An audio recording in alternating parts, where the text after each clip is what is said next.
Good morning students. आज हम NIOS science का चैप्टर नंबर 10 करेंगे जिसका नाम है बल और गति। जिन बच्चों के पास नोटबुक है, क्वेश्चन आंसर लिखे हुए हैं, बुक नहीं है, तो वो अपना, जैसे मैं वर्ड बोल रही हूँ तो उसके अकॉर्डिंग अपना क्वेश्चन निकाल के वो समझने की कोशिश करेंगे। तो चलो शुरू करते हैं। फर्स्ट क्वेश्चन है क्या? बल और गति। नाम, चैप्टर का नाम ही बल और गति है, तो यहीं से शुरू करते हैं। बल और गति। बल क्या होता है? बल क्या होता है? किसी भी वस्तु पे कोई धक्का या खिंचाव जिसकी वजह से वस्तु अपनी स्थिति बदल सकती है, ना भी बदले, पॉसिबल है कि बदल ले, ज़्यादातर टाइम ना भी बदले। तो किसी भी वस्तु पे जो धक्का या खिंचाव लगाया जाता है जिसकी वजह से वस्तु की अपनी स्थिति बदल सके, उसको हम क्या कहते हैं? बल कहते हैं। जैसे हम गेट को, जो पुश और पुल वाला गेट होता है या कोई भी नॉर्मल गेट, उसके ऊपर हम धक्का लगा के उसको खोलते हैं या फिर अपनी तरफ खींच कर खोलते हैं, तो जो गेट है वो आगे या पीछे की तरफ मूव करता है। तो किसी वस्तु पर लगाया जाने वाला धक्का या खिंचाव जिसकी वजह से वस्तु अपनी स्थिति बदलती है, उसको हम बल कहते हैं। कुछ केसेस में होता है कि वस्तु स्थिति नहीं बदलती, जैसे हम दीवार पे अगर बल लगाएं तो दीवार तो थोड़े ना अपनी जगह से हिल जाएगी, वो तो काफ़ी बड़ी दीवार है। तो कुछ केसेस में ना भी हो, लेकिन हमारा क्या मान के चलते हैं कि कोई धक्का या खिंचाव जिसकी वजह से वस्तु अपनी स्थिति बदल लेती है, उसको हम बल कहते हैं। नेक्स्ट टॉपिक है संतुलित बल और असंतुलित बल। आपको डायग्राम में दिख भी रहा होगा। फर्स्टली हम असंतुलित बल ही पढ़ लेते हैं। असंतुलित बल क्या होता है? जब हम, जैसे ये आपको दिखाई दे रहा है यहाँ पे एक फ़ोटो में, दो टीम है, रस्सा कस्सी का खेल खेल रहे हैं, रस्सी को अपनी तरफ खींचने की कोशिश करते हैं। तो आपको पता है कि जो टीम ज़्यादा पावरफुल होती है वो अपनी तरफ रस्सा खींच लेती है और दूसरी टीम भी उसी के पाले में आ जाती है। ठीक है। तो असंतुलित बल में क्या होगा कि जैसे ये रस्सा है, एक बल इधर से लग रहा है, ये चार बच्चे एक तरफ बल लगा रहे हैं और ये चार बच्चे एक तरफ बल लगा रहे हैं। तो जिस तरफ ज़्यादा पावरफुल बच्चे होंगे वो अपनी तरफ रस्से को खींच लेंगे। मान लो ये टीम ज़्यादा पावरफुल है, ये अपनी तरफ रस्से को खींच लेगी और ये टीम इनके पाले में आके गिर जाएगी। ठीक है। तो ये असंतुलित बल है। इस तरफ से बल ज़्यादा लग रहा है बजाय के इस तरफ के। ठीक है। ये असंतुलित बल है, जहाँ पे किसी वस्तु पर दो तरफ से बल लगा हो और एक तरफ बल ज़्यादा लगा हो, तो उस वजह से वस्तु उसकी तरफ खिसक जाती है। ऐसे नॉर्मली आप अपने घर पे भी देखते होंगे, आपके भाई बहन में किसी चीज़ पे लड़ाई हो जाए तो जो ज़्यादा शक्ति से उस चीज़ को अपनी तरफ खींच लेगा तो वो चीज़ उसी के पास जाएगी। तो वो असंतुलित बल है। जो ज़्यादा पावरफुल है वो चीज़ को अपनी तरफ खींच लेगा। ठीक है। संतुलित बल क्या है? संतुलित बल वो होता है जब दोनों तरफ से बराबर मात्रा में पावर लगे, जब वो ना छीन पाए आपसे। दो भाई बहन हैं, आप में लड़ाई हो रही है किसी चीज़ को लेके, तो कोई भी उसको अपनी तरफ छीन नहीं पा रहा है, तो उस टाइम पे क्या है कि दोनों तरफ से संतुलित बल लग रहा है, मतलब दोनों बराबर बल लगा रहे हैं। अगर रस्से पे ये टीम भी बराबर बल लगाएगी, ये टीम भी बराबर बल लगाएगी, तो रस्सा अपनी जगह से हिलेगा ही नहीं, क्योंकि दोनों टीम बराबर बल लगा रही है। ठीक है। तो ये होता है संतुलित बल, जब एक तरफ से ज़्यादा बल लगे, और असंतुलित बल जब एक तरफ से ज़्यादा बल लगे। और संतुलित बल क्या होगा? जब दोनों तरफ से, किसी वस्तु पर दोनों तरफ से बराबर बल लगे, तो वो होगा संतुलित बल। यहाँ पे भी जैसे ईंट को दिखा रखा है, इधर बल है ही नहीं, इधर से इसको ईंट को खिसकाया तो ये इधर खिसक जाएगी आराम से। अगर हम इधर से खिसकाएंगे तो ये इधर से खिसक जाएगी, क्योंकि इधर तो कोई बल है ही नहीं, तो ये असंतुलित बल है। लेकिन दोनों तरफ से हम बल लगा रहे हैं, इस तरफ से भी और इस तरफ से भी, और बराबर बल है, तो ईंट इसी जगह पर रहेगी, वो अपनी जगह से नहीं हिलेगी। ये क्या है? संतुलित बल है। ठीक है। उसके बाद नेक्स्ट आ जाता है न्यूटन के गति के नियम। सबसे पहले इसमें है जड़त्व का नियम। जड़त्व का नियम ये कहता है कि कोई वस्तु अगर गतिशील अवस्था में है तो वो गतिशील ही रहना चाहेगी, और अगर कोई विराम अवस्था में है तो वो विराम अवस्था में ही रहना चाहेगी, वो अपनी स्थिति में परिवर्तन नहीं करना चाहती। ये गति का, जड़त्व का नियम है। ठीक है। जैसे हम अपना देखते भी हैं कि हम चादर को जब झाड़ते हैं, मिट्टी वगैरह जो टाट होते हैं, जो नीचे बिछाते हैं, फर्श पे जो चटाई बिछाते हैं, उसको जब हम झाड़ेंगे तो चटाई क्या थी? विराम अवस्था में थी, और हमने एकदम से उठाया, उसको झाड़ना शुरू किया, तो धूल के कण हैं वो बाहर निकल आते हैं, क्योंकि वो चटाई के साथ विराम अवस्था में थे और वो विराम अवस्था में ही रहना चाहते हैं। चटाई एकदम से गतिशील अवस्था में आ गई तो कण वहीं के वहीं रह गए, इस वजह से जो मिट्टी है वो बाहर निकल जाती है। तो ये है हमारा न्यूटन का जड़त्व का नियम। ठीक है। कि वस्तु जो गतिशील है वो गतिशील ही अवस्था में रहेगी, विराम अवस्था में है तो विराम अवस्था में ही रहेगी, वो अपनी स्थिति बदलना नहीं चाहती। इसके थोड़े से और भी उदाहरण हैं। उदाहरण जैसे ये है ग्लास के नीचे पेपर लगा हुआ था। एक झटके में अगर हमने पेपर को निकाल लिया, अगर हम धीरे धीरे निकाल लेंगे तो गिलास हिलेगा, पानी भी हिलेगा। लेकिन अगर हम एक झटके में पेपर को निकाल लेते हैं तो गिलास वहीं का वहीं रखा रह जाता है और पेपर बाहर आ जाता है, क्योंकि गिलास और पेपर दोनों विराम अवस्था में थे। और जैसे झटके से आपने पेपर को निकाला तो वो विराम अवस्था में था, तो विराम अवस्था में ही रहेगा, वो गतिशील अवस्था में नहीं गया। लेकिन अगर आप धीरे धीरे उनको करते तो वो दोनों गतिशील अवस्था में हो जाते। गिलास अब अपनी स्थिति बदलना नहीं चाहता, वो विराम अवस्था में ही रहना चाहता है। इसको हम जड़त्व का नियम कहते हैं। अब जड़त्व का द्रव्यमान से क्या रिलेशन है? जड़त्व का द्रव्यमान से क्या रिलेशन है? जितना ज़्यादा द्रव्यमान होगा उतना ज़्यादा जड़त्व होगा। जैसे एक छोटी सी बुक है या कोई बुक ही लगा लो, चलो एक बुक है, उसको आप इजीली मतलब गतिशील अवस्था में या विराम अवस्था में ला सकते हैं। जड़त्व का नियम क्या कहता है कि कोई वस्तु गतिशील है तो गतिशील ही रहेगी, विराम अवस्था में है तो विराम अवस्था में ही रहेगी, वो अपनी मूल अवस्था परिवर्तित नहीं करना चाहती। तो कोई बुक वगैरह है उसको आप इजीली मूव कर सकते हो, ठीक है, गतिशील कर सकते हो अगर द्रव्यमान, क्योंकि उसका द्रव्यमान कम है। द्रव्यमान कम है तो जड़त्व का जो बल है वो भी थोड़ा सा कम है, ठीक है। लेकिन अगर हम एक टेबल को सरकाना चाहते हैं तो उसमें हमें ज़्यादा बल लगेगा, और टेबल की बजाय अगर हम बेड को सरकाना चाहें तो बेड में द्रव्यमान ज़्यादा होगा। द्रव्यमान ज़्यादा होने के कारण जड़त्व भी ज़्यादा होगा, ठीक है। इस वजह से जितना ज़्यादा द्रव्यमान होता है उतना ही ज़्यादा वस्तु में जड़त्व होता है, ठीक है। उसके बाद न्यूटन का गति का प्रथम नियम। अब हमने बोल तो दिया कि जड़त्व का नियम ये कहता है कि कोई वस्तु गतिशील है तो गतिशील ही रहेगी, विराम अवस्था में है तो विराम अवस्था में ही रहेगी, वो अपनी मूल अवस्था परिवर्तित नहीं करेगी। लेकिन क्या ऐसा लाइफ में पॉसिबल है? जब कोई वस्तु, जैसे हमने कोई बॉल है उसको किक कर दिया तो जड़त्व के नियम के अनुसार तो हमने किक कर दिया तो बॉल को चलते ही रहना चाहिए, कभी भी रुकना नहीं चाहिए। तो लेकिन ऐसा तो पॉसिबल नहीं होता, कहीं ना कहीं जाके बॉल रुक जाती है। क्यों रुक जाती है? क्योंकि उसके ऊपर और भी बहुत सारे बल हैं, जैसे पृथ्वी से उसको घर्षण बल मिल रहा है, तो ये सब बल उसको रोक देते हैं। तो ये गति का प्रथम नियम क्या बन जाता है? जड़त्व के नियम को गति का प्रथम नियम भी बोलते हैं, क्योंकि इसमें सिर्फ एक नई लाइन ऐड होती है, एक ही, बाकी वही जड़त्व का नियम ही है कि कोई वस्तु गतिशील अवस्था में है तो वो गतिशील ही रहेगी, अगर कोई वस्तु विराम अवस्था में है तो वो विराम अवस्था में ही रहेगी, जब तक उस पर कोई बाह्य बल ना लगाया जाए। सिर्फ ये नई लाइन ऐड होती है कि जब तक उस पर कोई बाह्य बल ना लगाया जाए तब तक वस्तु गतिशील है तो गतिशील ही रहेगी, विराम अवस्था में है तो विराम अवस्था में ही रहेगी, ठीक है। जैसे इसके कुछ एग्जाम्पल हैं गति के प्रथम नियम के अनुसार। ये देखो यहाँ पे दे रखा है, बस जब हम बस में बैठे होते हैं, बस रुकी हुई है तो बस में बैठे हैं हम विराम अवस्था में हैं, बस भी विराम अवस्था में है, हम भी विराम अवस्था में हैं। जैसे ही अचानक से बस ने चलना शुरू किया तो हमें पीछे की तरफ धक्का लगता है। गाड़ी में जब हम बैठे होते हैं, बस अचानक से चलना शुरू कर दे तो हमें पीछे की तरफ धक्का लगता है। क्यों लगता है पीछे की तरफ? क्योंकि हम गतिशील नहीं थे, हम विराम अवस्था में थे। गाड़ी एकदम से गतिशील अवस्था में आ गई तो उसके साथ एकदम से गतिशील अवस्था में हम नहीं आ पाए, वो जड़त्व के कारण हमें झटका लगता है और उसके बाद हम गतिशील, नॉर्मली हम गाड़ी के साथ गतिशील हो जाते हैं। ऐसे ही जब गाड़ी रुकती है अचानक तो हमें आगे की तरफ धक्का लगता है। क्यों लगता है? क्योंकि हम गतिशील अवस्था में होते हैं जब गाड़ी चल रही होती है, और अचानक से ब्रेक लगाने से गाड़ी है वो विराम अवस्था में आ जाती है, लेकिन हम गतिशील अवस्था में थे तो हम गतिशील ही रहना चाहते हैं, इसलिए हमें आगे की तरफ झटका लगता है। और उसके बाद क्योंकि गाड़ी भी गतिशील विराम अवस्था में आ गई है तो उसके साथ हम भी विराम अवस्था में आ जाते हैं, लेकिन अचानक से ऐसा पॉसिबल नहीं होता, ठीक है। तो ये गति का प्रथम नियम है कि कोई वस्तु गतिशील अवस्था में है तो वो गतिशील अवस्था में ही रहेगी, विराम अवस्था में है तो वो विराम अवस्था में ही रहेगी जब तक उस पर कोई बाह्य बल ना लगाया जाए, ठीक है।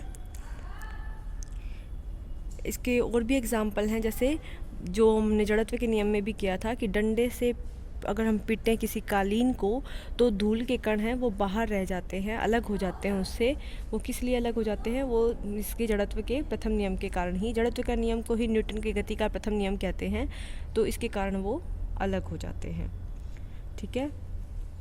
संवेग क्या होता है? संवेग बेटा किसी वस्तु का द्रव्यमान और वो वस्तु किस वेग से गति कर रही है, उन दोनों का जब हम गुणनफल कर देते हैं, उनको गुणा कर देते हैं तो उसको हम संवेग कहते हैं। क्या बोला मैंने? संवेग क्या होता है?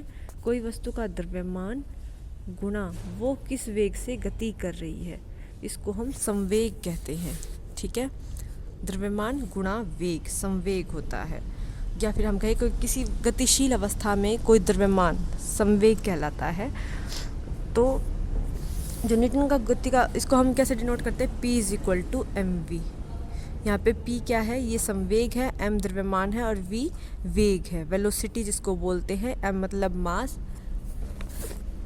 मास, v मतलब वेलोसिटी, p मतलब मोमेंटम। तो संवेग द्रव्यमान गुणा वेग होता है। उसको हम कैसे मापते हैं, मैंने बताया था मापने की इकाई कैसे, जैसे हम सब्जियों को किलोग्राम में मापते हैं और लिक्विड को हम लीटर वगैरह में मापते हैं, ऐसे ही संवेग को हम किलोग्राम मीटर प्रति सेकंड में मापते हैं। इसका SI मात्रक किलोग्राम मीटर प्रति सेकंड होता है। अब न्यूटन का गति का दूसरा नियम क्या कहता है, ये संवेग से रिलेटेड है, इसलिए पहले संवेग को बताया गया है। न्यूटन का गति का दूसरा नियम ये कहता है बेटा कि कोई वस्तु अगर ज़्यादा वेग में है, ज़्यादा स्पीड से या वेग से भाग रही है, तो उस टाइम पे उस वस्तु का संवेग ज़्यादा होता है। संवेग ज़्यादा होगा तो वस्तु बल ज़्यादा लगा सकती है। ठीक है, ये बोलता है कि संवेग में परिवर्तन की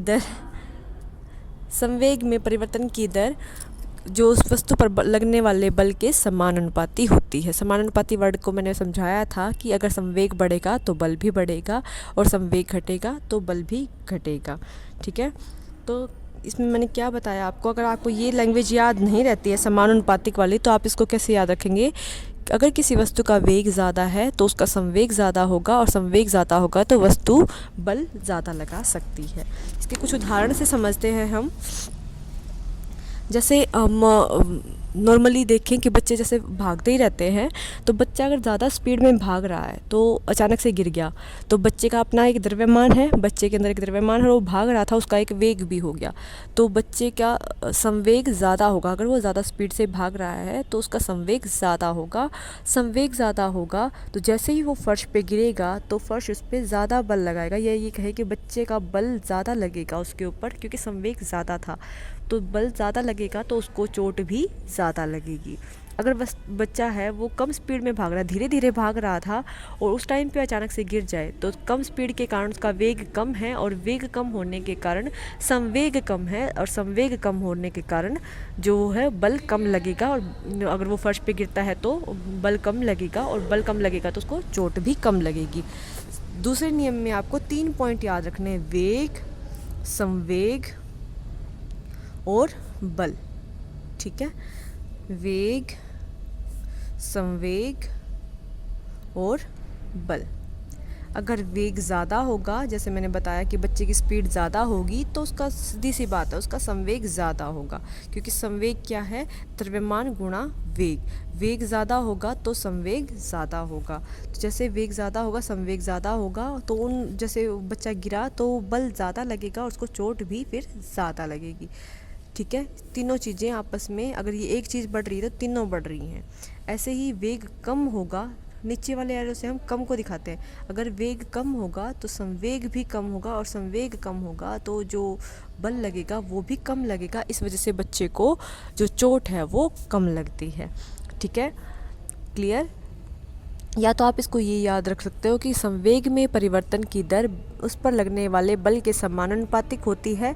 अगर आपको ये लैंग्वेज याद ना होती हो तो आप सीधा सीधा ऐसे याद करो कि किसी वस्तु का अगर वेग ज़्यादा है तो उसका संवेग ज़्यादा होगा, और संवेग ज़्यादा होगा तो बल ज़्यादा लगेगा, जिसकी वजह से जो भी आगे कंसिक्वेंसेस हैं, जैसे अगर वो खेल रहा है, दौड़ रहा है, तो उसको चोट ज़्यादा लग सकती है। जो भी इसका आगे का आप उसको क्लियर कर सकते हैं। जैसे यहाँ पे और भी एग्जाम्पल दे रखे, दैनिक जीवन के उदाहरण कुछ। तेज आती क्रिकेट बॉल को लपकते समय क्षेत्र रक्षक अपने हाथों को पीछे की ओर ले जाता है, ऐसा क्यों करता है?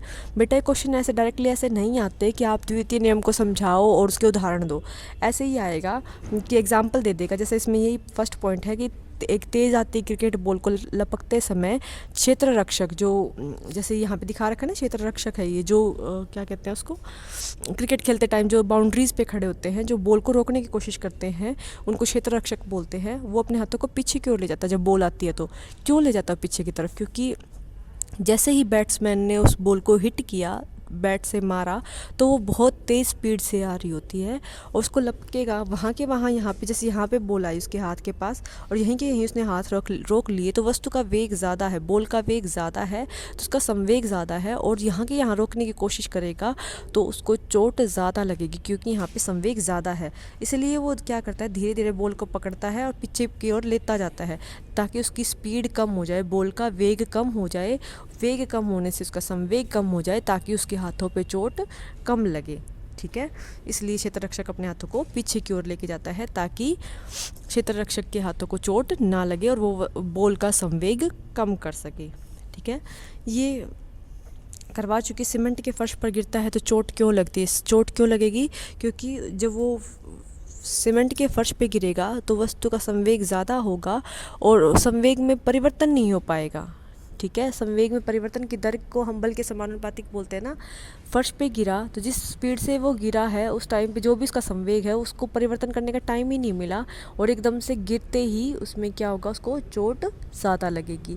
लेकिन अगर ये इसके बजाय सीमेंट के फर्श के बजाय रेत वगैरह पे होगा तो क्या होगा, धीरे धीरे जैसे रेत पे गिरा धीरे धीरे वो नीचे तक जाएगा तो उस टाइम पे उसकी स्पीड थोड़ी सी कम हो जाएगी जिससे उसका संवेग कम हो जाएगा। संवेग कम हो जाएगा तो उसको चोट कम लगेगी। ठीक है, तो सीमेंट के फर्श पे गिरता है तो इंसान को चोट ज़्यादा लगती है, बजाय जब वो रेत पे या किसी और गद्दे वद्दे पे गिरे तो उसको चोट कम लगती है। वो किस लिए? क्योंकि संवेग कम हो जाता है। ठीक है, और भी एग्जाम्पल हैं यहाँ पे, सी एग्जाम्पल। बेटा एग्जाम्पल से ही क्वेश्चन आएंगे द्वितीय नियम के, तो इसका ध्यान रखना। कराटे का कोई खिलाड़ी एक झटके में बर्फ़ की सिल्ली को तोड़ देता है। कैसे तोड़ता है? अगर वो आप खुद ही सोचो, अगर कराटे वाला प्लेयर है वो एकदम से पीछे से ज़ोर से तेज़ स्पीड में हाथ लेके आता है और बर्फ़ की सिल्ली पे मारता है। अगर वो धीरे से बर्फ़ की सिल्ली पे आके हाथ रखेगा क्या बर्फ़ टूटेगी? नहीं टूटेगी ना। क्यों नहीं टूटेगी? क्योंकि उसमें उस टाइम पे उसका वेग ही नहीं है। वेग ज़्यादा होने का मतलब क्या है? वेग ज़्यादा होगा तो संवेग ज़्यादा होगा, संवेग ज़्यादा होगा तो बल ज़्यादा लगेगा, बल ज़्यादा लगेगा तो सिल्ली है वो टूट जाएगी ईजीली। ठीक है, और अगर हम धीरे धीरे लेके आएंगे हाथ को और आराम से बिल्कुल बर्फ़ पे रखेंगे तो उस टाइम पे ना तो हमारे हाथ में कोई वेग है, वेग नहीं है तो संवेग नहीं है, और संवेग नहीं है तो हमारा जो बल है वो भी कम लगेगा, जिसकी वजह से वो जो बर्फ़ की सिल्ली है वो टूट नहीं पाएगी। ठीक है, डी एग्जाम्पल में भी बोला है कि किसी रस्से से बंधे हुए बंडल को तेज़ गति से उठाने पर रस्सी टूट जाती है। ठीक है, क्यों टूट जाती है? वही बात आ गई, वेग ज़्यादा हो जाएगा, वेग ज़्यादा होगा संवेग ज़्यादा होगा, संवेग ज़्यादा होगा तो बल ज़्यादा लगेगा, इसलिए टूट जाएगी। ठीक है, उसके बाद अगला टॉपिक है न्यूटन का गति का तृतीय नियम। न्यूटन का गति का तृतीय नियम ये कहता है बेटा कि जब भी किसी वस्तु पे कोई क्रिया होती है तो उसके विपरीत दिशा में प्रतिक्रिया होती है। ठीक है, जैसे आपके हाथ में बॉल है, आपने वो बॉल दीवार पे फेंक के मारी तो आपने क्या क्रिया की? बॉल को उठाया और उसको दीवार पे फेंक के मारा, ये आपकी क्रिया थी। तो दीवार की क्या प्रतिक्रिया हुई इस बात पे? इस पे क्या हुआ कि दीवार से टकरा के बॉल वापस आप तक आती है। ठीक है, तो क्रिया जैसे आपने बॉल फेंकी वो आपकी क्रिया और आपके पास वापस आई वो है प्रतिक्रिया।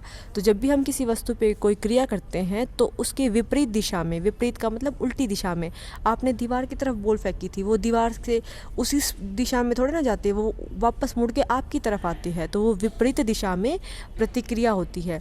जितनी स्पीड से आप फेंकोगे उतनी स्पीड से वापस आएगी, जितना धीरे से फेंकोगे उतनी धीरे से वापस आएगी। तो जितनी भी जो क्रिया और प्रतिक्रिया हैं वो बराबर होती हैं लेकिन दिशा उनकी उल्टी होती है। ठीक है, इसके कुछ एग्जाम्पल देखो। जैसे आप बलून से गुब्बारे से हवा निकालते हो तो गुब्बारा ऊपर की तरफ उड़ता है और हवा नीचे की तरफ निकलती है। ठीक है, तो गुब्बारे से हवा निकाल रहे हो आप, ये आपकी क्रिया है कि आप उससे हवा निकाल रहे हो। हवा की दिशा कहाँ है? नीचे की तरफ। प्रतिक्रिया क्या हो रही है? गुब्बारा ऊपर की तरफ उड़ रहा है, वो उसकी प्रतिक्रिया है। ठीक है, और एग्जाम्पल देखो, यहाँ पे नाव से लड़की कूद रही है, नाव के पानी के अंदर नाव है, नाव में ये लड़की थी और ये बाहर की तरफ कूद रही है। क्रिया क्या है कि लड़की नाव से बाहर की तरफ कूदी। बाहर की तरफ कूदती है तो आपने कभी देखा भी होगा बोट पानी की तरफ, पीछे की तरफ थोड़ी सी हिल जाती है, पानी की तरफ चली जाती है। तो क्रिया क्या है कि नाव से लड़की बाहर की तरफ कूदी और प्रतिक्रिया क्या हुई? बोट है वो पीछे की दिशा में चली गई, थोड़ी सी मूव की पीछे की तरफ। ठीक है, तो ये प्रतिक्रिया है।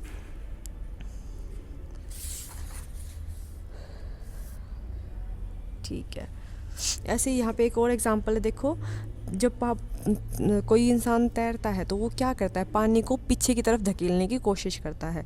तो पानी को पीछे की तरफ धकेलता है तो पानी क्या करता है, उस इंसान को आगे की तरफ धकेलता है। आपकी क्रिया क्या है, आप पानी को पीछे की तरफ धकेल रहे हो। प्रतिक्रिया क्या हुई कि पानी आपको आगे की तरफ धकेल रहा है। दिशा उल्टी है ना, आप पानी को पीछे की तरफ धकेल रहे हो और पानी आपको आगे की तरफ धकेल रहा है। ठीक है। उसके बाद नेक्स्ट है एक और एग्जांपल, रॉकेट। आपने जाता हुआ देखा होगा, रॉकेट से गैसेस हैं वो नीचे की तरफ निकलती है, लेकिन रॉकेट है वो ऊपर की तरफ मूव करता है, ऊपर की तरफ उड़ता हुआ जाता है आसमान की तरफ। गैसेस हैं वो बाहर नीचे की तरफ निकलती हैं। ठीक है बेटा, ये तीनों नियम आपको अच्छे से याद करने हैं।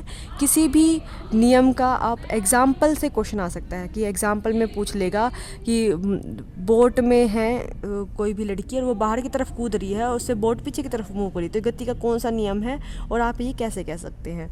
तो कोई भी एग्ज़ाम्पल में से क्वेश्चन आता है तो आपको एग्ज़ाम्पल ढंग से पढ़ने हैं और याद करने हैं।